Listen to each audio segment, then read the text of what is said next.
All right, well, it is 6 o'clock. I have hit the record button as my note reminds me to do. I want to welcome you all to the MCSS Spring Webinar Series, Uncomfortable but Necessary Conversations. My name is Dave Johnson. I'm the chair of the online learning team, your master of ceremonies this evening. We'll get started in just a minute, but before we do, a couple of quick announcements. This is the final installment of our spring series of webinars tackling different avenues for teaching uncomfortable topics in the classroom. MCSS is pleased to offer this session for free to anyone who wants to participate, and recaps of this and all of the previous sessions will be available on our website and our official YouTube channel shortly after it is over. The online learning team would like you to know that just because we're concluding this spring series tonight, it does not mean we're through having these conversations. We made a commitment last summer to further these conversations, and that will continue on in the future. A few quick housekeeping items. We were unable to apply for sketches for this offering and apologize for the inconvenience. Please make sure your microphones are muted while our presenter is presenting. As quiet as you may try to be, fingers on keyboard, shuffling of papers around on your desk, that's often picked up by microphones. Feel free to unmute if the presenter asks you to, and I believe you'll be asked to quite a few times tonight. And you can always type questions into the chat, which most of us will be monitoring throughout the session. With that out of the way, let's meet our presenter. Henry retired from Merck in 1998 after a 30-year career during which he progressed from managing director in Finland to president of the Intercontinental region and Japan, the world minus the US and Western Europe, pretty much. And he's a member of Merck and was a member of the Merck Management Committee. In 2000, Henry co-founded the Plexus Institute and served as chairman of the board until 2010. Henry holds a MS degree in industrial engineering and management from Columbia University and a degree in chemical engineering from France. His career gave him the opportunity to live in 7 countries and made him a perpetual world traveler. I am jealous. He resides in the US with his Finnish wife, and their joy in their 7 grandchildren is beyond their wildest expectations. So without further ado, I am going to stop sharing my screen and I'm going to turn things over to Henry. Henry, welcome. You can tell I am expert at those things. So I just would like to very briefly mention the purpose of today's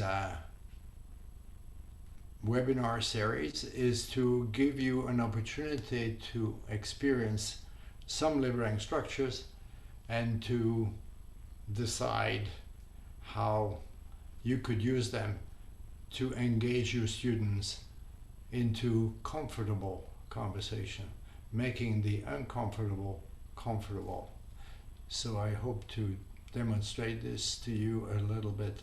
So we're going to do this today by giving you the opportunity to experience a couple of structure, and then we'll talk about them so that you can get a sense of what they look like. So the first structure that we're going to use is something called impromptu networking, and the purpose of that structure is to share whatever needs to be shared in response to a particular question and to build connection with people that one is not normally spending time with. And so if I don't lose my cursor, so we'll be inviting you to answer 2 questions. What is a challenge you brought to this workshop, and what do you hope to get? And we will do this by throwing you into, I like the word throwing you, I like this image of throwing people into breakout rooms in pairs, and we'll do 3 rounds of 4 minutes each, sharing those answers to a partner, and you'll be with a different partner in time. So there'll be 2 minutes for each of you, and we'll ring the bell to make you aware of time. So here are the question again. If you want to think about it for a minute first, what it is that you are going to share, and then we'll throw you into so I've started the time already, but 1 minute for you to reflect on those questions.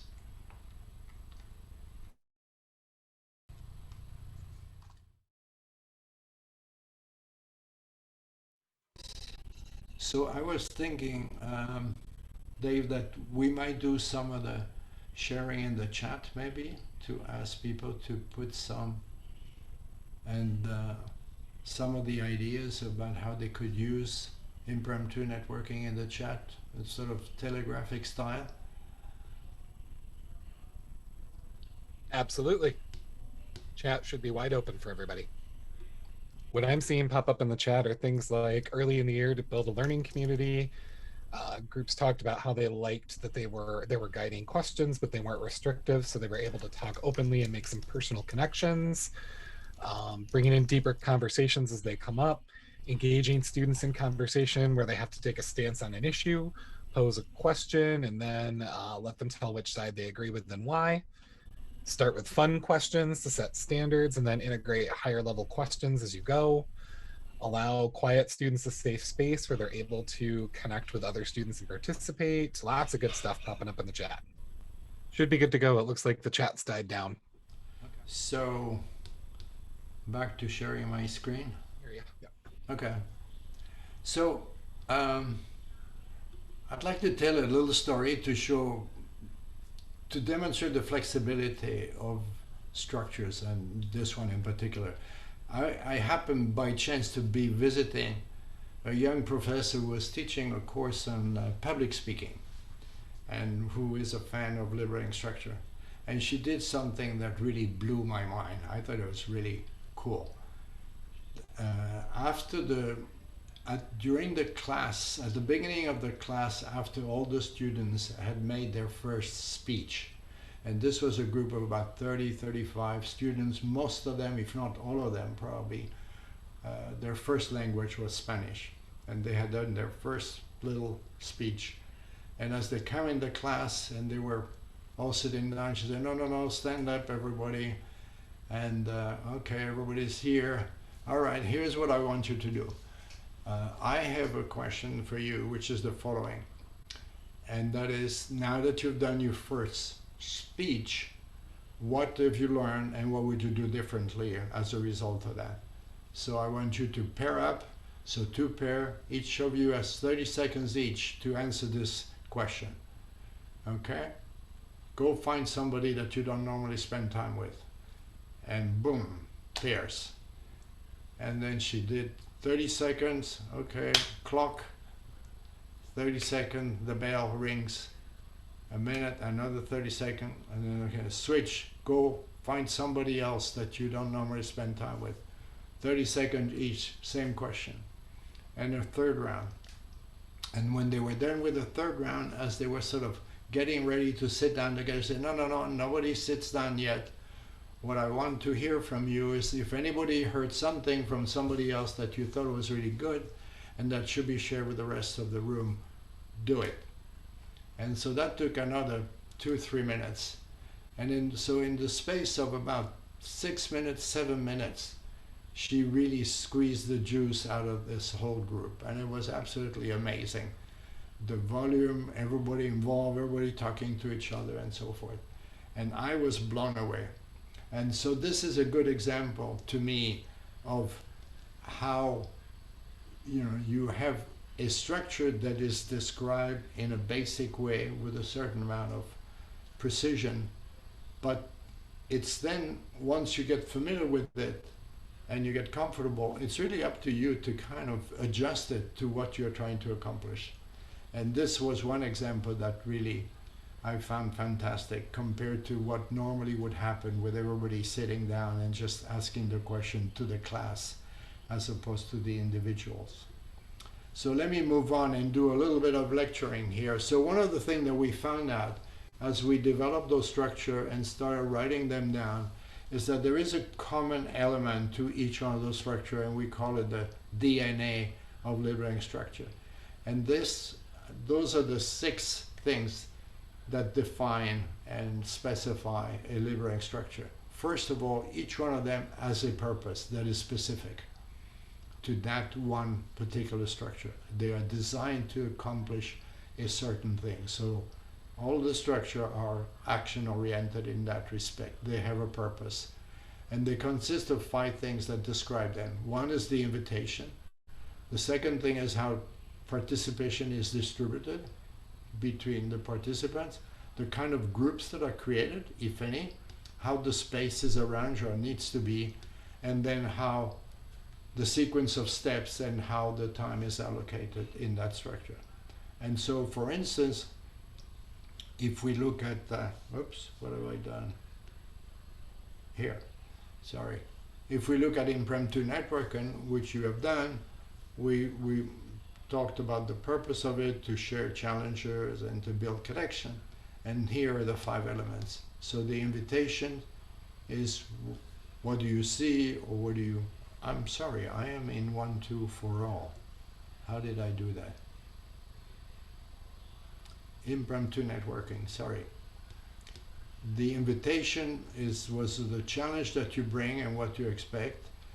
The space, you need open space. So if you were to do this in person, everybody would be standing in order to move quickly and easily from being in one pair to create another one.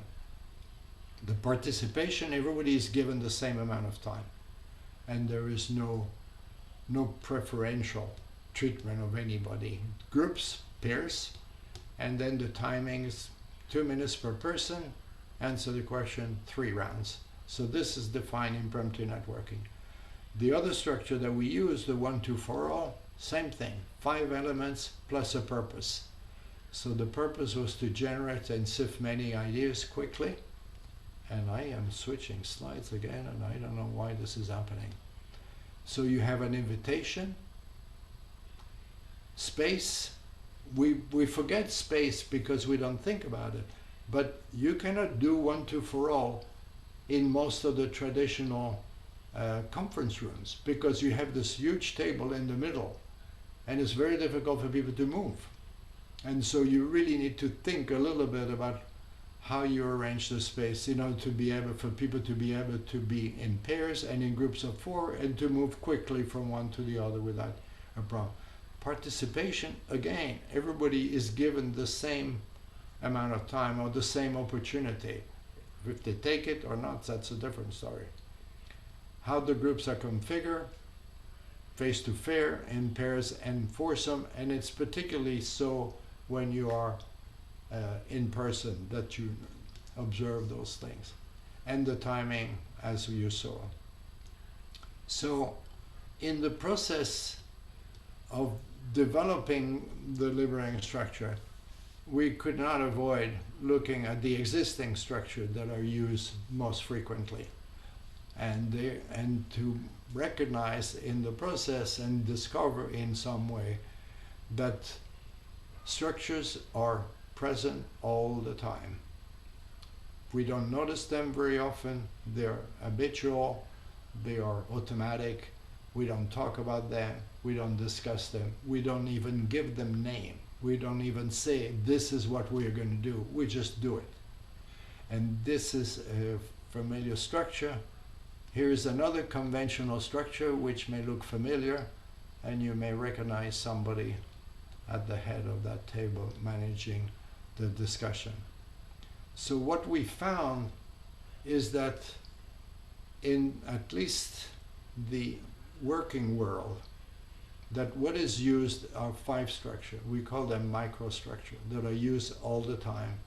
And that is the way work is organized. This is the way any group of people that get together to get something done, they use one or more of those 5 structures. So a presentation, a managed discussion, reporting, when you go around the table and everybody gives a status report, brainstorming, and an open discussion where it's a free-for-all, everybody can say anything.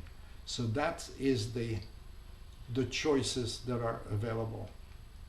And interestingly enough, this DNA that we talk about when we talk about liberating structure can also be used to describe those 5 conventional structures. So for instance, if you take a presentation, the purpose of the presentation is to make sure that everybody hear and see the same information simultaneously, which of course assumes that people are listening and paying attention, which is not necessarily the case. The invitation in a presentation is, listen to me until I am done. the groups that exist is two groups, a group of one person and everybody else in a large group.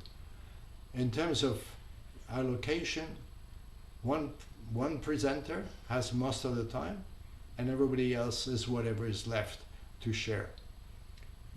The way this is organized is presenter in front of the room and audience all facing in the same direction.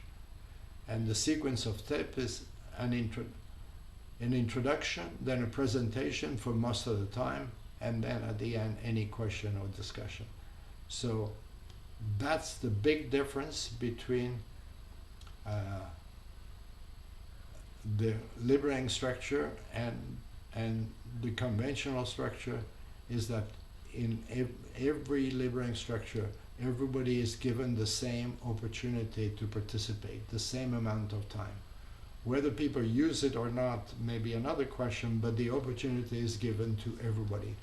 That is not the case with any of the conventional structures, starting with a presentation obviously, but if you go to the others, it is the same until you get to brainstorming and open discussion, when then you have very messy discussion that are still usually dominated by just a small number of people. So that's the key observation that I would like to leave with you, that whether you like it or not, structures or microstructures, as we call them, are always present. You cannot avoid them. Nothing gets done, not even thinking, without a supporting structure. We may not be conscious of it, but the structure are unavoidable. And so the issue is really, what structure do I choose to accomplish what I'm trying to do? And that starts by clarifying the purpose. What am I trying to do? What am I trying to accomplish? And then choosing a structure that is adapted to that purpose. So that's really the invitation, in a way, for considering to use a broader range of structure than what is habitual, what is the routine that one is following to. So we're going to go through another step, give you the opportunity to experience one more structure, which is called Troika Consulting.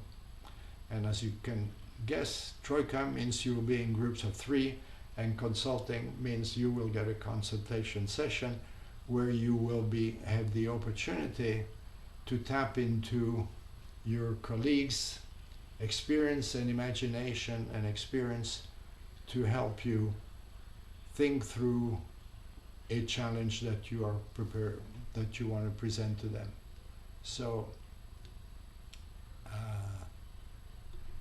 those are going to be the steps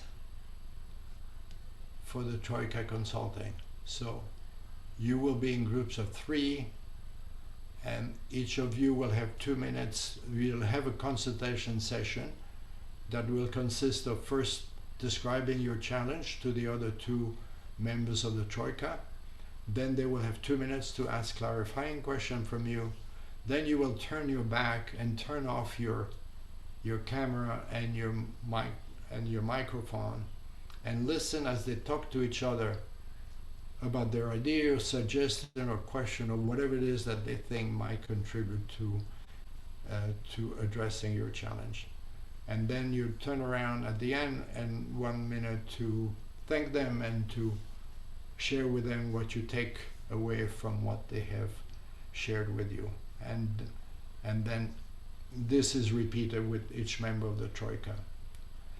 So that's the structure, and let's start with 1 minute for you to think about what is the challenge or obstacle or opportunity that you want to get help from 2 of your colleagues.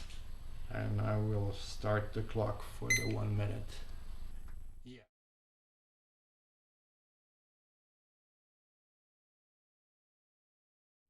Yeah, I think we should jump directly. And anybody wants to put something in the chat, same suggestion of what ideas do you have of how you could use Troika in your classroom? While we're waiting for some things to come in the chat, I will just say I noticed from the instructions and from kind of snooping on some of the rooms, this is very similar to a writing workshop method I witnessed at one point. I used it has some nuances to it that are a little bit different, but I was very pleased to see that. Looks like we've got people weighing in the chat. You can have students provide peer feedback during the learning of something, so students could then make adjustments before submitting a final learning piece. Has to be a deep issue or problem for it to be a rich, engaging conversation. Absolutely. There's a wonderful story of a third grade teacher in Germany who used this with her students. The next day, one of them came back very excited. When she asked why, the student mentioned that they had used it at home and insisted that their parents get a consultation from their kids. That's a fantastic story. Also seeing great for a teacher professional development, teachers helping teachers, as we're doing tonight. Absolutely. Sorry we had to rush. I just add one little thing about Troika Consulting is that in my experience, just the process in itself is usually useful to the participants. Having to formulate something you need help with clearly enough for other people to understand is in itself useful. And learning that you can easily get help is another important discovery. So I just wanted to mention a few other structures. By the way, the slides will be available to you, so you don't need to pay attention to anything. But this is a list of about half a dozen or 8 liberating structures that are also fit quite easily possibly in the classroom depending on what is being taught. And all of them share that particular characteristic of the fact that they are designed to make it possible for everybody to contribute equally to what is being done. And all the work is done in parallel, primarily with a little bit of time spent sharing with the whole group, which means that it is possible to really get everybody engaged in a very short amount of time. And it doesn't matter what the number of people are. So there are 33 structures, so you have plenty of opportunity to experiment and have fun with them. They are easy to learn because you can just follow the description step by step and practice that way and learn from your own mistakes in the process. But it's really not rocket science. It's more a matter of using them and practicing them in order to learn. I mean, there's no, that's the only way you can learn the structure, by doing it. There are sources of help on the website. There is an app that is free that has all the description with all the details that you can have in your pocket on your phone. And there's a book, and there's a Kindle book as well, which is quite convenient. I want to emphasize the fact that all this is available for free. You can use it, you can share them, you can copy them. There are no restrictions on it. We have made this available to everybody. Okay, so sorry we used a bit more time than we're supposed to, but I'll be happy to answer any questions. Hearing none and seeing none, I think you could probably launch that poll, Dave. All right, here we go. We've got a poll going. All right, well, 10 out of 10 people who have voted said yes, they do agree there are ways in which they can utilize what they learned from tonight's webinar in the classroom. And 90% of the folks have an interest in learning more liberating structures that can be used in the classroom. So that is awesome. Thank you guys for participating in the poll. Well, we here at MCSS would like to thank Henry for his time this evening. We really value the partnership. We're always happy to collaborate with you and hope to bring you back here in the future. As I mentioned at the start of the session, a video recap will be posted to our website some point in the next week. And while our spring series is now concluded, we look forward to bringing you more professional learning opportunities your way in the near future. On behalf of the Michigan Council for the Social Studies and all of these people listed here, I would like to thank you for your time and attendance this evening. And thank you very much, everybody.